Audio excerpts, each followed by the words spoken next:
Hey everyone! So, the new roadmap is finally out, and honestly, everything coming between versions 6.3 and 6.7 is way bigger than most people expected. There's a lot to unpack, so let's go through everything slowly, from what's basically confirmed to what still sits in that very likely, but still subject to change zone.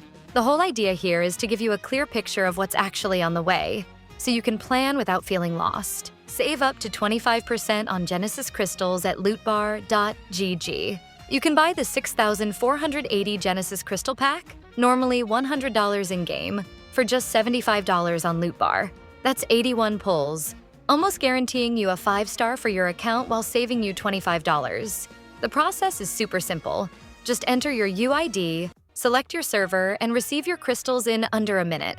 No password needed. Lootbar uses official recharge channels, has hundreds of 5-star reviews, and partnerships with several big content creators that you probably know, so everything is completely safe. Lootbar also supports PlayStation 5 and Xbox top-ups. Click the link in the description to claim your extra discount. New users get an extra 10% discount, while returning users get 5%. Let's start with 6.3, which already arrives packed with strong characters. The first phase brings Columbina and Neuvillette, and this combo starts to make a lot of sense when you connect all the pieces. The Spiral Abyss Blessings focus heavily on charged attacks, which line up perfectly with Neuvillette's kit. On top of that, his new skin is tied to Lantern Rite, and Lantern Rite always lands in the second half of the patch. Because of that, his rerun being placed in the first phase was basically locked in. Everything kind of fits together like a puzzle. Then we move into the second phase, where all signs point to Ineffa and Zibai. The talks around Zibai's potential have been floating around for some time, and now she's showing up as one of the strongest DPS characters the game has introduced in a while. It's not an exaggeration to say she's reaching the level of characters many people thought would never be challenged. At first, folks didn't really pay attention because the early info was pretty messy. But now that the details have settled into something more solid, it's hard to deny what she brings to the table. Jumping ahead to 6.4, it looks like Varka is finally set to appear.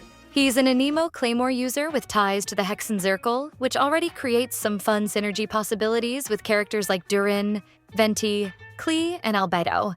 Everything so far points to him taking on a leading role as an Anemo DPS, but of course we'll only know for sure when his full kit becomes public.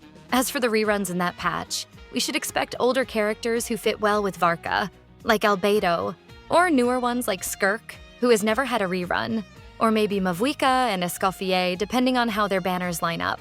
Then we step into 6.5, which a lot of people have been calling a filler patch, but honestly, it doesn't feel like filler at all. The first phase kicks off with a character known as Snow Maiden.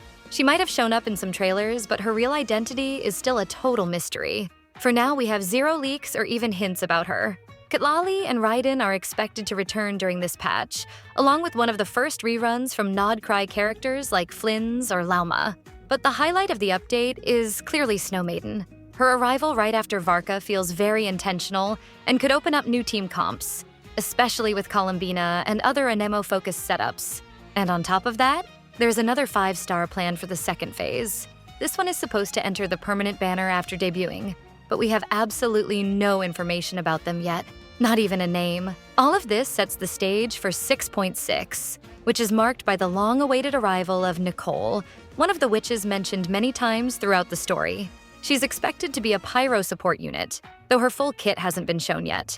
The hope is that she will pair well with newer characters, especially those tied to the Hexerai lineage, like Durin.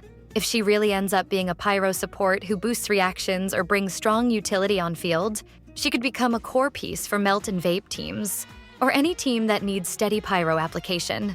And honestly, since Durin is already stepping into the role Zhangling used to fill in a lot of comps, it wouldn't be surprising if Nicole ends up taking a role similar to Bennett as a pyro healer and buffer. As for reruns, 6.6 will probably bring back more Nod Cry characters who haven't returned yet, maybe Lauma, Flynn's, or even Nefer if they don't appear earlier. And then we get to 6.7, which is the patch a lot of people are really waiting for. This update is expected to deliver one of the biggest story developments so far. Sandrone is the main focus here, and she should arrive as a Geo character with a lot of potential.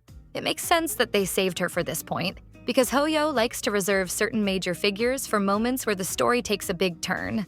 The expectation is that she'll open the first phase alongside a rerun of Durin, And the second phase will bring Columbina's first rerun together with another Nod Cry character, or maybe a surprise banner no one saw coming. And now, the big question that everyone keeps asking, what about Alice?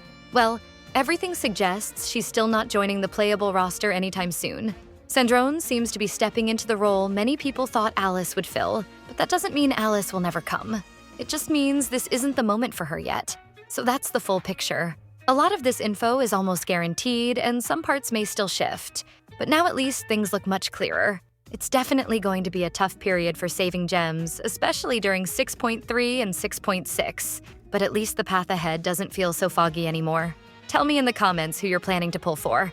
As always, don't forget to like and subscribe to the channel. See you in the next video.